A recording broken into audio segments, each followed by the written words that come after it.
Hi, everyone. Welcome to Town Hall Theater. Thank you so much for coming to this wonderful show. Just a couple of quick plugs I'd like to give and then get into some of the details. But first of all, next Friday night, we have an amazing performance, St. Patrick's Day of the Doughboys. Many music department folks playing in that show. Get your tickets at townhalltheater.org. And then Town Hall Theater has its big 15th anniversary birthday party coming up on March 30th. We have Jazz at Lincoln Center coming all the way from New York. They'll be playing this stage. It's going to be a tremendous evening in which we do a quick look at our history by a beautiful, heartwarming video that Doug Anderson will introduce, and we'll have a glimpse of our future as well. And for tonight, we're so happy to be presenting with Michole Biancosino and Trish Dougherty, 40 Poems for 40 Pounds. This is a book that I had a joy of reading with my book club. Trish Dougherty, I think, really has this wise, witty, and incredibly resonant story through this series of poems, which you'll see tonight. And Michole Biancosino, who, as you know, is a director and professor at the college and has Project Y Theater Company. When she brought up the idea of bringing these poems to life in this way, we couldn't have been more thrilled to jump at the opportunity. There will be a brief moment, not quite an intermission, more of a seventh inning stretch, in which cannolis will be delivered to you in your seats, which, I'm sorry, how much better does it get than that? And also, if you want to jump up and grab a drink, that would be the time to do it, but it'll be really quick, and there'll be poets or folks reading poems and talking about poems on stage right after that, so don't take too long of a break. And then, of course, the raffle that you all just were a part of, that'll be drawn right after the show, so stick around for that. And then there are books that the Vermont Bookshop is selling, and Trish Dougherty herself is here to sign them and inscribe them however you may like. So thanks so much for being with us. Enjoy the show.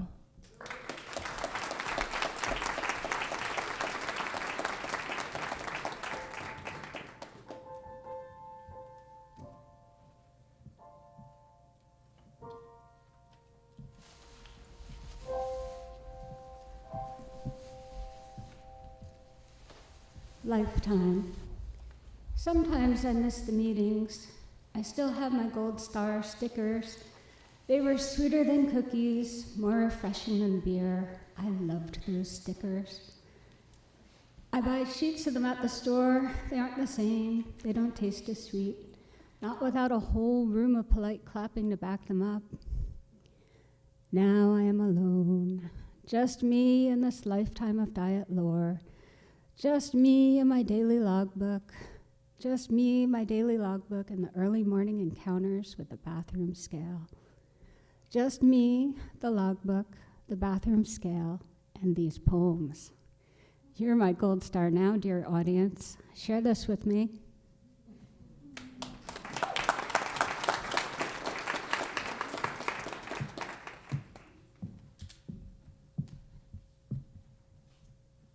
You are not alone. You are not alone as you stand before your mirror, sucking it in, pulling back your shoulders, posing. You are not alone as you approach the scale, pulling off your socks, your jewelry, bracing. You are not alone in your worries, cholesterol, high blood pressure, immobility. I am right behind you, not weighing what my driver's license says, winded as I climb the stairs, depressed. But it helps to know we are together, and there are so many of us. Maybe instead of asking a new friend about her religion or what kind of car she drives, we should just casually inquire, do you weigh yourself nude? And when they say yes, we should throw our arms around them and cry and say, sister, and laugh at our licenses together and know we are not alone.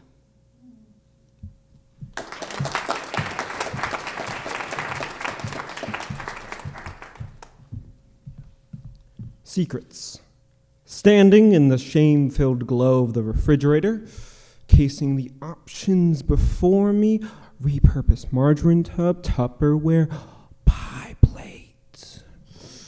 Who says no to perfectly good cold sweet potatoes served fresh, or okay, maybe not so fresh, at 10 o'clock at night?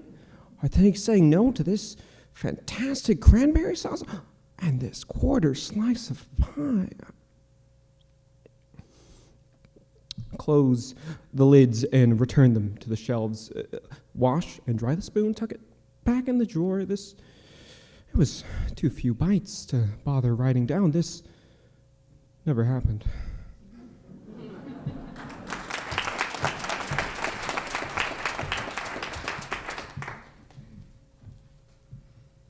Divine intervention. I ruthlessly pruned a third of my wisteria. The magazine said that would make it bloom. Magazines are rubbish. The measured snipping made me yearn for the master gardener who would take his hand to me, coax out my flowers, and maybe do a little something about this unsightly spreading. It's still early spring. Too soon to tell if I did any good for my wisteria or accidentally killed the whole thing.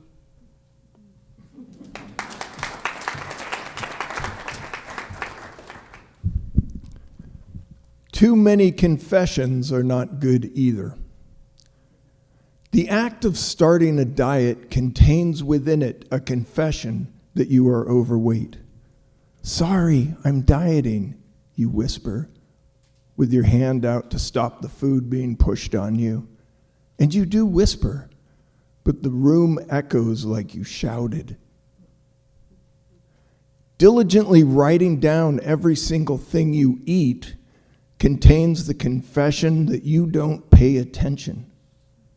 Sometimes I write down things I eat before I even eat them, just to see how they will play out. It doesn't stop me, but it feels proactive. Weighing your food is the confession that you lie. What matters 1 gram when we are all going to die eventually? It doesn't matter. Write down what the kitchen scale says. Weighing yourself is the confession that you don't see yourself. I step on the platform, and the number it shows me is just one arbitrary axis. I am immeasurable.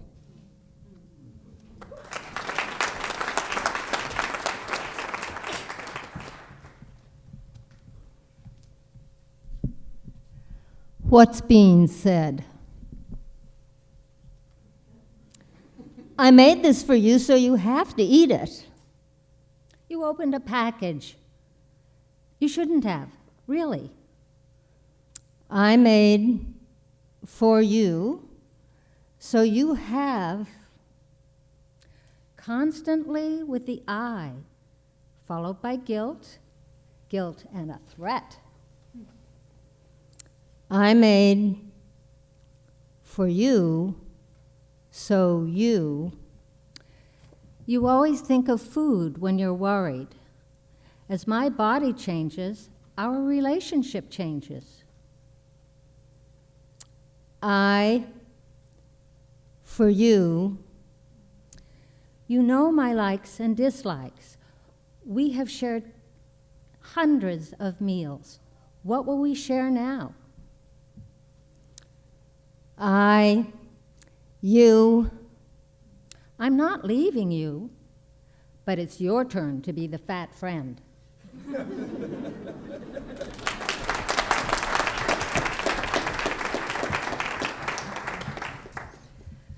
This Plateau, the scale will not change.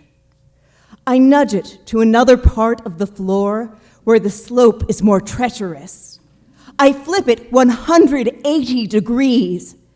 Maybe the slope is more benevolent now? The scale will not change. I am trying to find a place in this tiny bathroom where 2 + 2 = 3. In the future, Will houses come with special nooks where gravity is weak? A kitchen with a dark corner where all laws of biology and conservation of matter are helpfully suspended. What future, I wonder, as the scale does not change?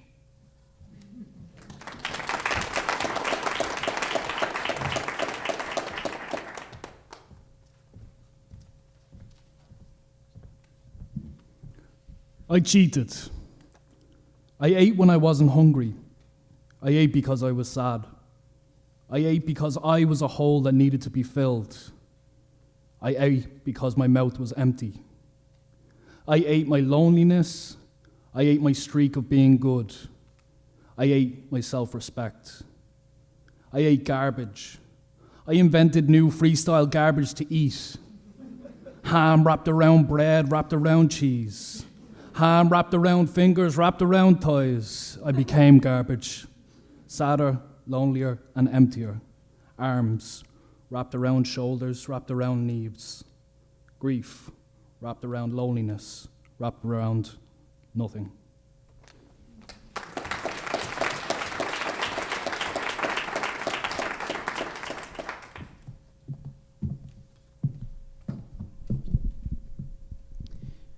Reasons. Cheekbones as sharp as my tongue. That crease between my chins that never tans. The flaps under my arms that remind me and everyone else who sees them of Grandma. Seeing my feet without leaning. Chub rub. Tall boots. Belts.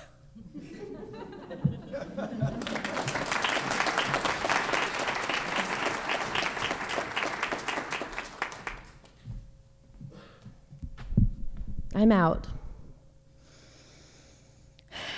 It's 2 o'clock in the afternoon, and I'm out of calories for the day. Out of sugar, out of sodium, and out of fat. My recommended daily allowance suggests I now go sit in the corner and think about my choices. The next 10 hours stretch out before me like an ocean of weak herbal teas studded with lemon wedges. I will accept this. Not quite as greedily as I accepted that cheeseburger and fries, but stoically. And with head held high, I accept the consequences. I knew what I was doing. I knew it would be my last meal of the day. I savored every bite, treasured every swallow. It was better than 10,000 celery sticks.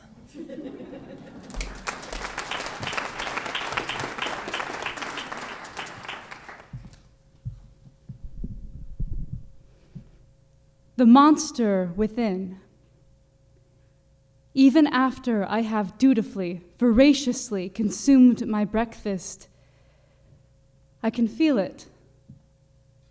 The gnawing and growling of my little monster. That's what I make it, I decide. Eat me, I croon, and nudge a roll of flesh helpfully closer. Should I name the monster? Or would that be weird? I already find myself looking for him, the same way I search out dumpster raccoon. And isn't this monster just the same? Picking out my trash, studying a thigh, decomposing it into all the bad choices that led to that particular jiggle, judging the soft yeastiness, testing it with a nibble. Eat me, I whisper, and offer myself up to the monster. This isn't weird. I wish he would take giant bites. The teasing, the imperceptible changes frustrate me. I want more violence. I want him to tear at this body, to pull away all that is soft and unnecessary until I am hard, until I am a warrior. That's what monsters are for. The gnawing and growling intensify. Good.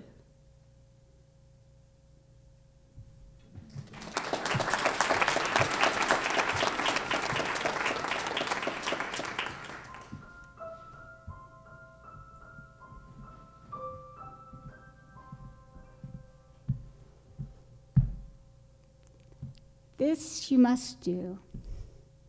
Strap sticks of butter to your thighs, feel them sliding and greasy, then take them off and revisit how you lost that pound.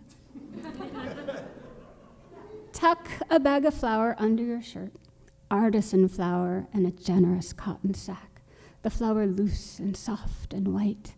Then take it out and lose 5 pounds again. The entire world has been weighed, measured, calibrated. Props are readily available.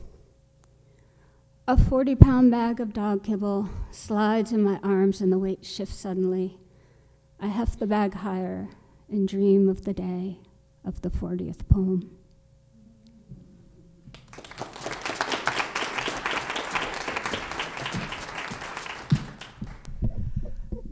Decisions. I went to the grocery store after a long day at work.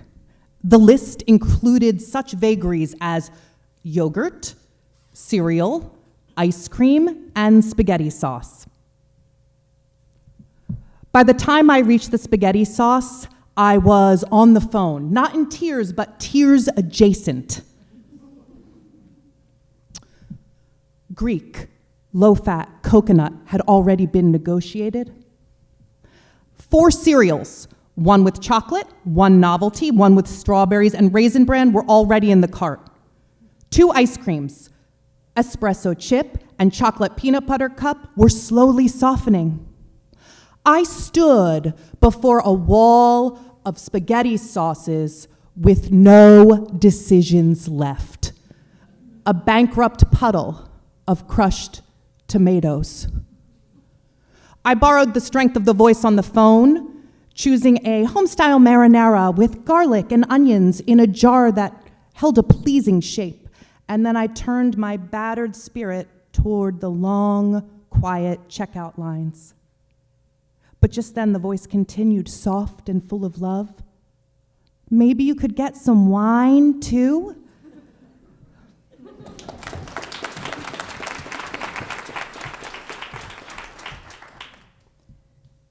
Pretending. Thin, young women. Thin, young women on TV. Thin, young women on TV dancing in tiny dresses.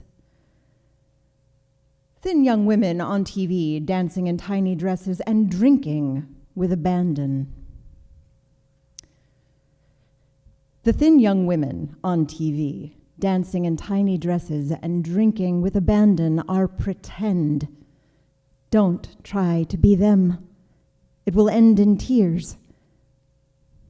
Pretend you are still young. Pretend you are thin. You are thinner than you think. Pretend your dress is a trendy slip of a thing just like you. Pretend you have abandoned all your cares. But don't, actually. Life is not pretend. It will end in tears. You don't need the drama. You don't need the huffing and fighting and gossiping. You don't need the empty calories of $15 cocktails. Maybe you do need the dancing. No matter what It will end in tears.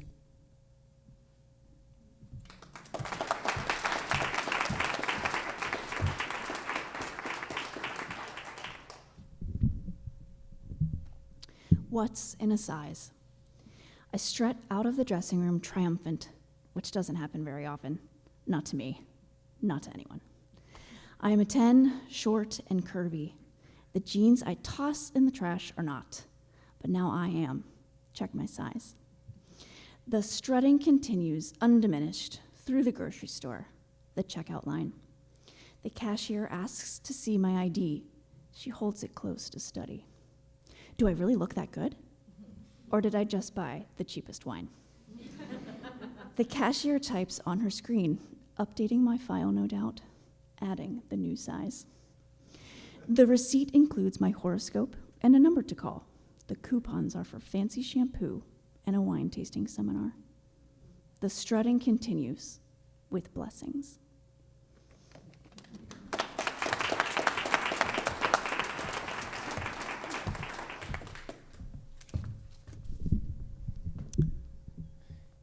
Cheat day. The most sacred cheat day and its holy restorative powers. Amen. Pours a glass of red wine at noon on the nose. Plans a dinner with bread, with pasta, with pork stuffed with pork. This most glorious cheat day includes a lot of trouble, a good deal of fussing, and even some expense. It's an event to work for, not something you're due, not an entitlement, but an achievement. The most sacred cheat day and its holy restorative powers, amen, pours a glass of red wine and raises a toast to life. Remember this happiness.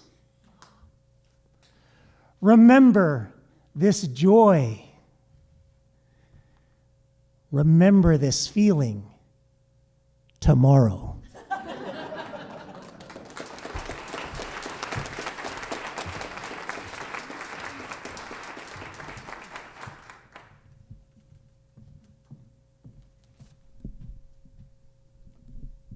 Beyond number, wheeling through the night sky, the stars are without number in their depth and glory, much like the crackers that I ate tonight. Beyond count as I slid them, one by one, though some had cheese, into my waiting mouth. Barely empty it was, as cracker followed cracker.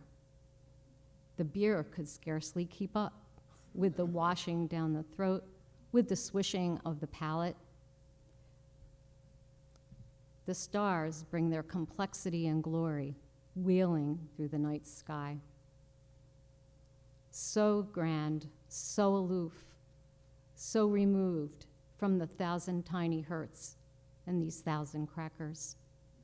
Each a Band-Aid, each a bruise, each a mistake, without number, beyond counting. How can you ask me to record the stars?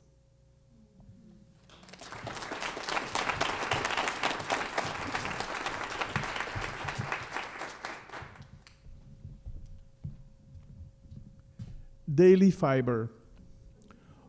Almost every product advertises them, the brothers fiber, soluble and insoluble.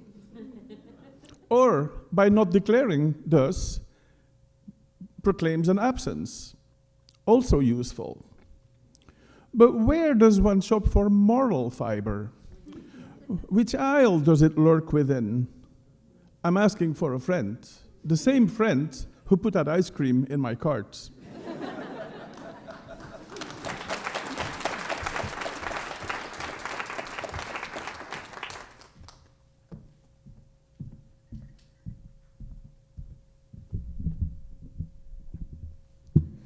the deadline.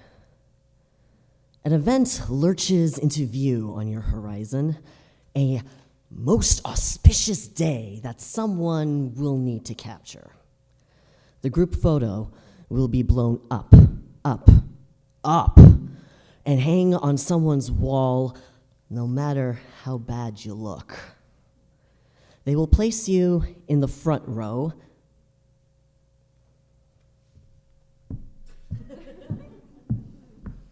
In the center of the front row, shorty, and fan around you like flowers surrounding a toad.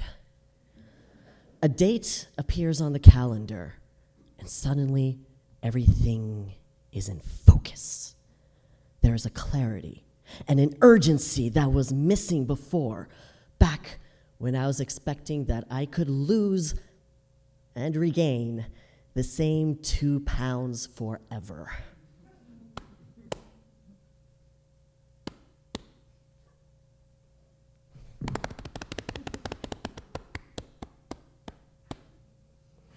It behooves us, my friends, take advantage of this situation.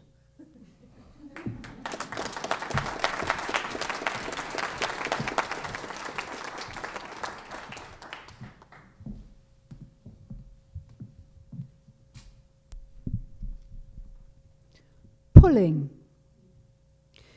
In pottery class, as I struggle to center my clay, centering is hard.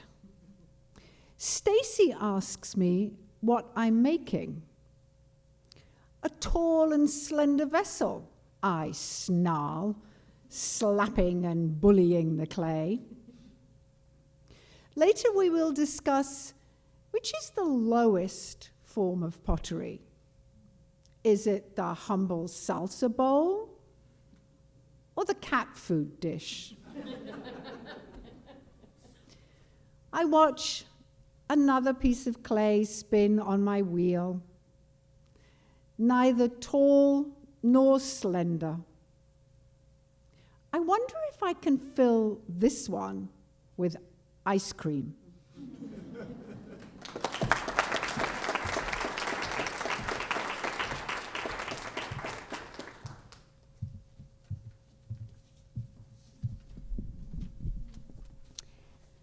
Love. Bread that you kneaded and nurtured and made from scratch, that you pulled hot out of the oven, cut too soon and slathered in butter. That's not love.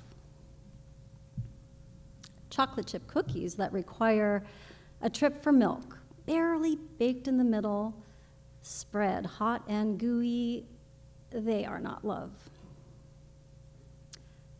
Homemade chicken soup, lasagnas, and pot pies, delicious and lovely to share, yes, yes, yes, but not love. You can love making them, love the people you make them for, and you can make them with love. But they're food, amalgamations of fats and sugars, an entirely different kind of chemistry. Don't conflate the two. Love is holding hands in the parking lot. Love is cuddling a little bit closer after you hit the snooze button. Love is gluten-free. Oh, but I don't want to hurt your feelings, so I'll eat this anyway. Pass the milk.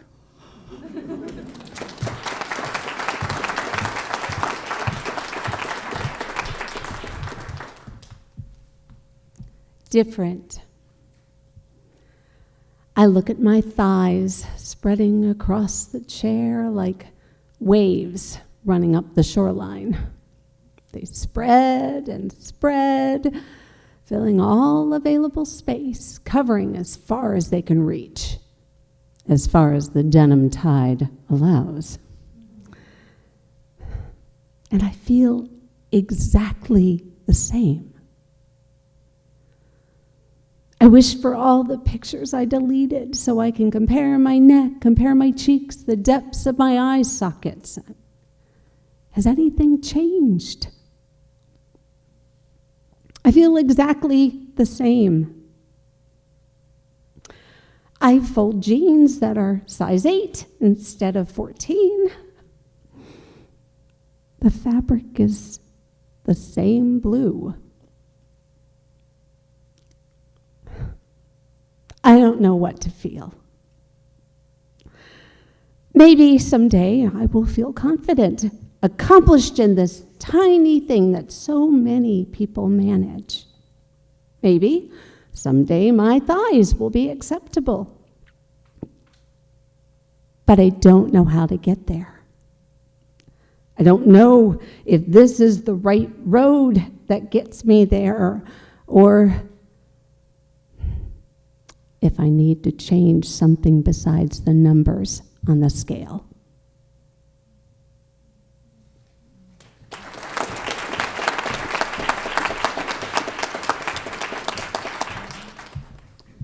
Just one haiku. Hole in my bagel, dripping with melted cream cheese. Deduct calories.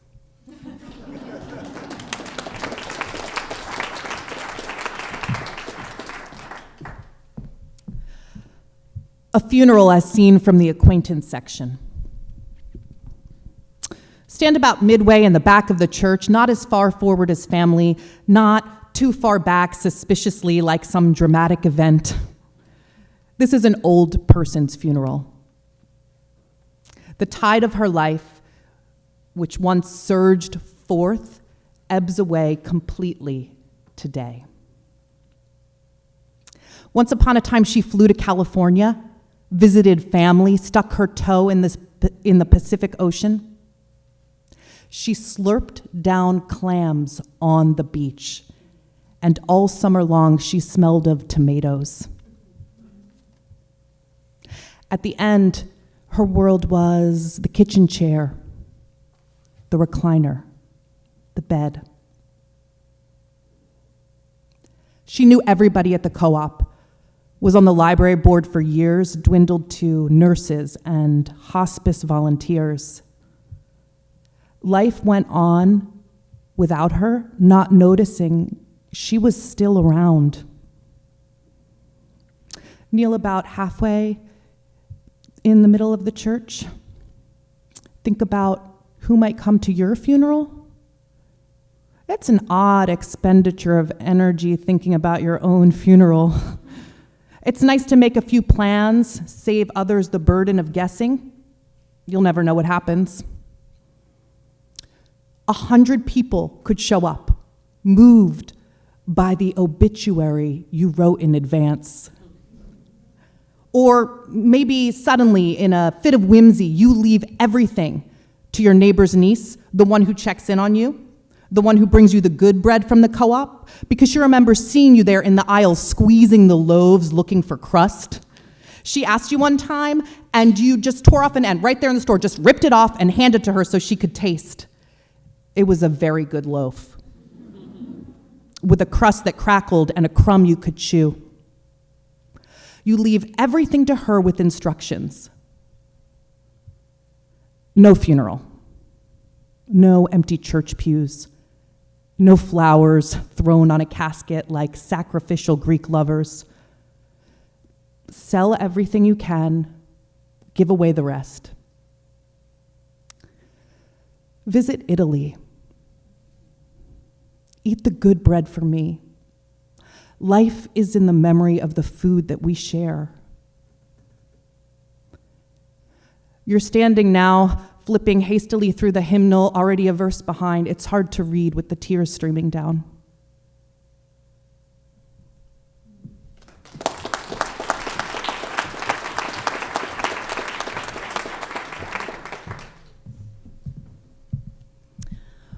Bon appetit. Slick pages draw all of my attention. I linger over captions, savor every morsel of detail. I have to swallow before turning the next page. Swallow and take a deep breath. The next image is the most captivating, so vivid in its details I can smell it. I'm hot. I'm dizzy. Not sure I can turn another page. Cookbooks have replaced romance novels. Food magazines are the new pornography.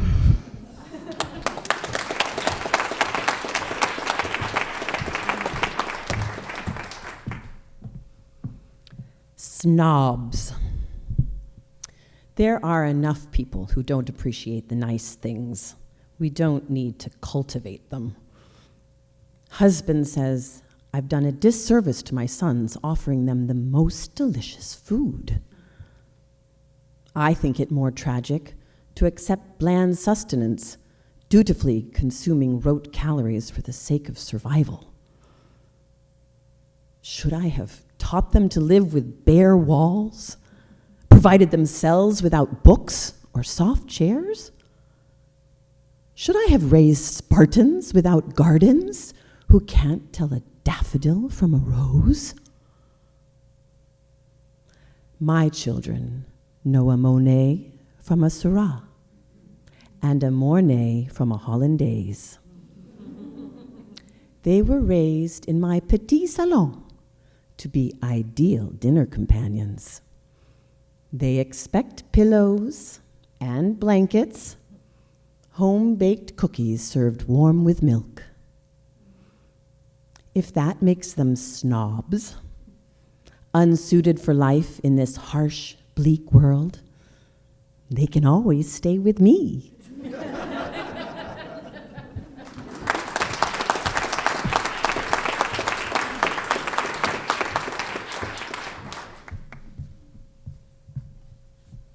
Enesis, the clatter of a spoon breaks me out of my early morning lethargy. That son of a bitch dog is eating my breakfast. I could measure out a new bowl. It doesn't matter much. None of this matters. But the bathroom scale was unkind.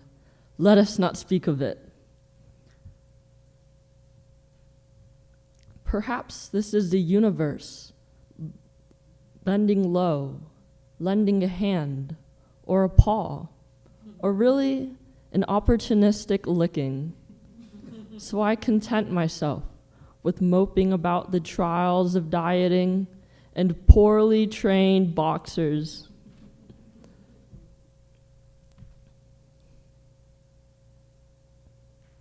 Lamenting the things that are within your power to change, to improve. Really, everything's there. You can pour another bowl. It's unattractive. Take the assist and move on with your morning.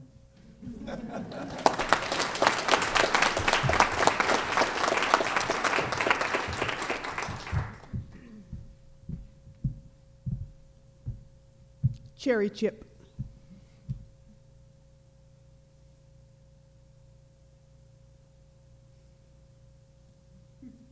This is the bowl of ice cream that I ate when you said you weren't coming back. Cherry vanilla, soft and sweet like you used to be. The little brittle chocolate pieces breaking under my teeth were me. The cherries, cold and frozen, were your wretched little heart doing this to me. I found the tiniest spoon and swirled it around so that I could have both things in one bite like we were together again. And then I slumped over the sink and read your email over and over again, long after the ice cream was gone.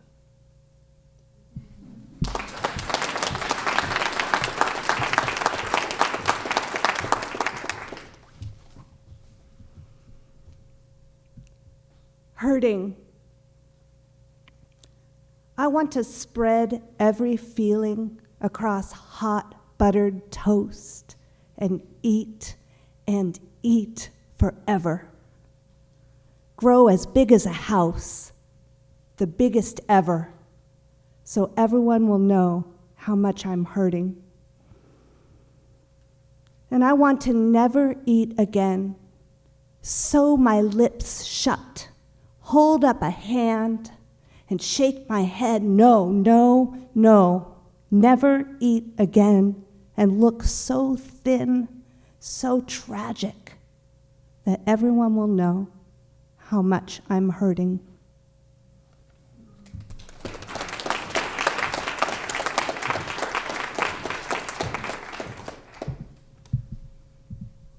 Maybe. Maybe this is the definition of growing up, realizing that if I had a magic wand and waved it to be a size 2, it wouldn't last. Quick fixes are temporary. Sooner or later, we slide back to what we've always been. The young come along and chide us, call us complacent, pessimistic. The word they're looking for is pragmatic. Maybe this is the point of growing up, mapping the perimeters of your comfort zone and finding the sweet spot, corners you don't mind cutting, a reflection you don't mind seeing. Maybe this is the wisdom of growing up, seeing things beyond the surface, accepting my own shortcomings so I can empathize with others. Maybe I'm too old for this.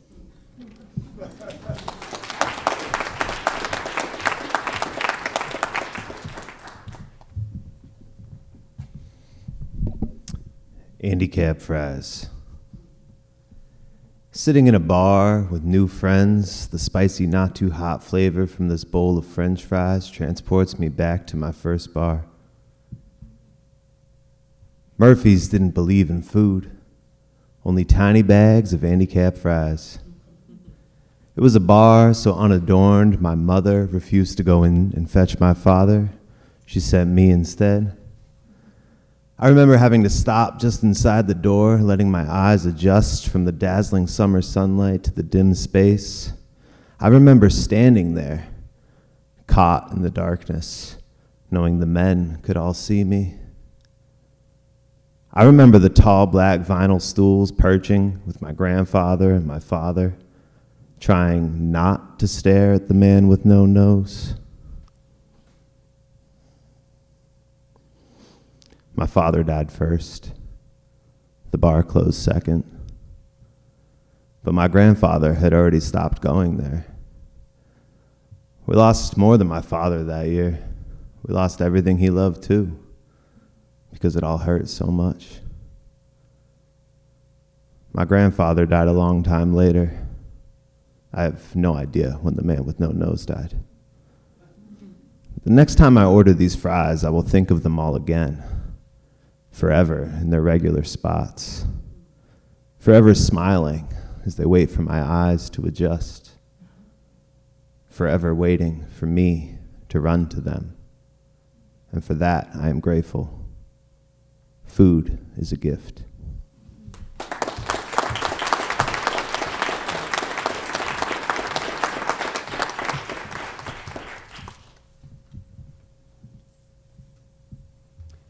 Remind me. When life gets dark, remind me I have a cannoli in my purse. Remind me about the joy of chasing a 2-year-old, snatching them up and holding them close, tickling and shrieking. Remind me how it feels when your arm slides along the dip of my waist. Soft skin and bare, touching skin, soft and bare. Help me remember the feeling of lake water closing over my head, popping up again with hair slicked back, eyes as dark as a seal. Remember dancing. I'm terrible at dancing, but sometimes when the music is loud enough, I forget and dance anyway. Remember getting lost in the city, but making good time doing it, holding hands and marching downtown with the lights, block after block. I don't want to eat it. I don't ever need to eat it. But when life gets dark, remind me I have a cannoli in my purse.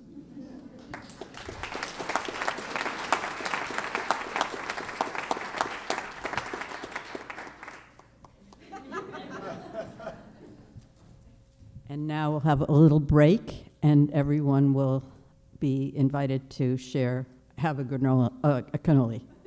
Go ahead.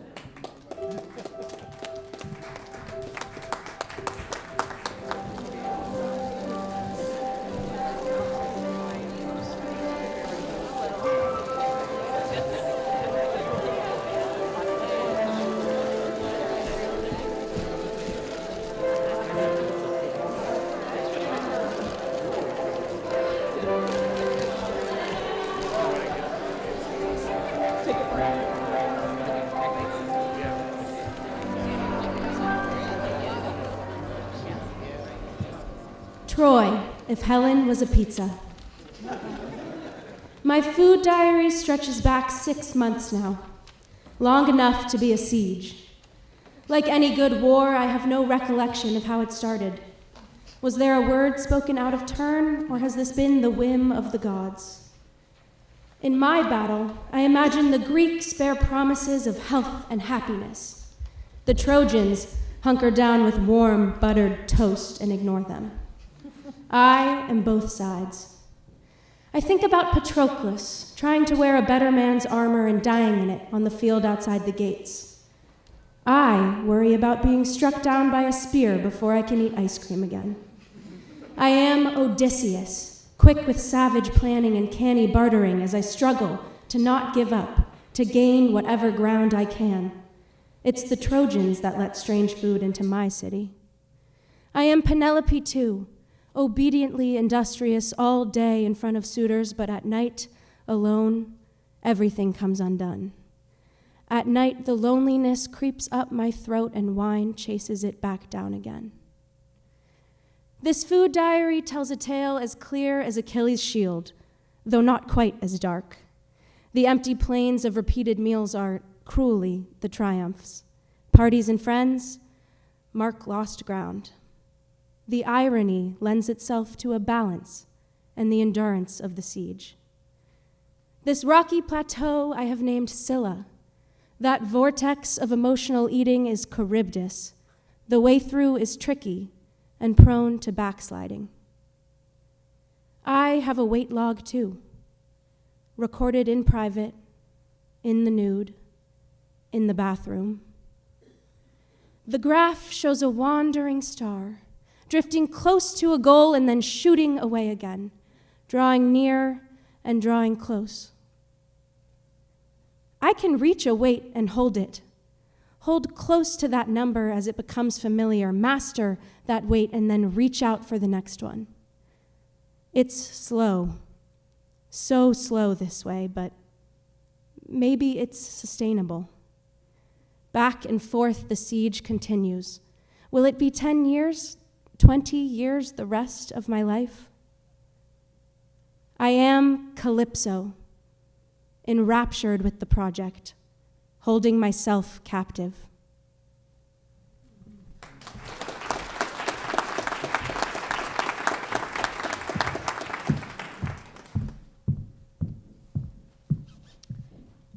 Bones. The scale looms before me, and I don't want to get on it. I just want to sit here alone on the bathroom floor and put my head down and cry for 100 years. Then you can come in and weigh my dry, white bones and take my measure. Then.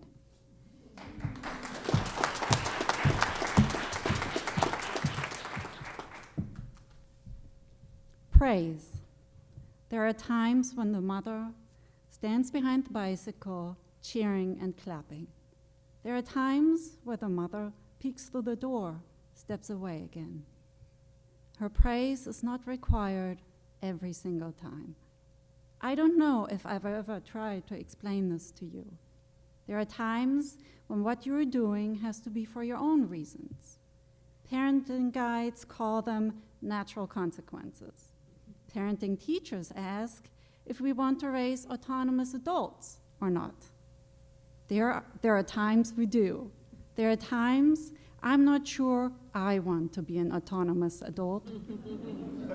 I spy you spying on me, run behind my bicycle, stomping your feet, waving your hands in the air, shouting so everyone hears, "Your ass looks fabulous, Mom."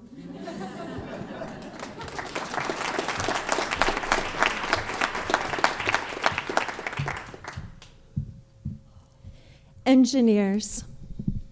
They say there are not enough women engineers, yet every summer, scores of us put on bathing suits. The geometry of conic sections, the rigging of straps artfully lifting, tensile strength of space-age fabrics cunningly woven into camouflaging puckers, camouflaging panels and lines, camouflaging everything. All of that measured against price, color, availability. All of that considered against the challenges of the day, the venue, the audience, the potential athletic demand. All of that taken against the goal, which is never to look good, but realistically, to just look the best one can reasonably expect and be comfortable with that. They say there aren't enough women engineers. Maybe they just don't know where to look.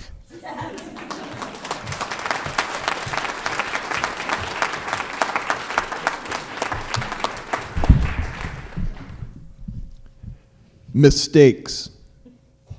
25-cent hot dog night at the local ballpark. Attending was a mistake. Bringing my own mustard was not. I baked a lasagna when I was home alone, completely unsupervised with 15 pounds of hot, bubbling deliciousness. I planted mint straight in my garden. I'll just make more mojitos, I bragged, like a fool. I saw the same movie 3 times because the theater served beer and burritos. Cried every time, too. I bought a 5-gallon tin of cheese popcorn. My son dared me to, after I dared him to dare me. I was also the winning high bid for a case of cheese popcorn. It was for charity. Charitable eating is still eating. Cheese popcorn is my weakness. So is beer. And pizza. And life. What can you do?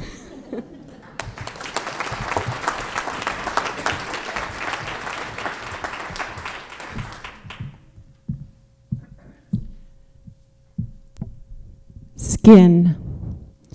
As you rush through life, hands creaking on the steering wheel. Remember to breathe. Remember to enjoy the skin you're in. Fill your skin. Be as you are now. Not an old shirt stretched out unflattering. Not a future shirt, buttons gaping too tight to move. Wear what fits you now. And wear it every single day. No one minds.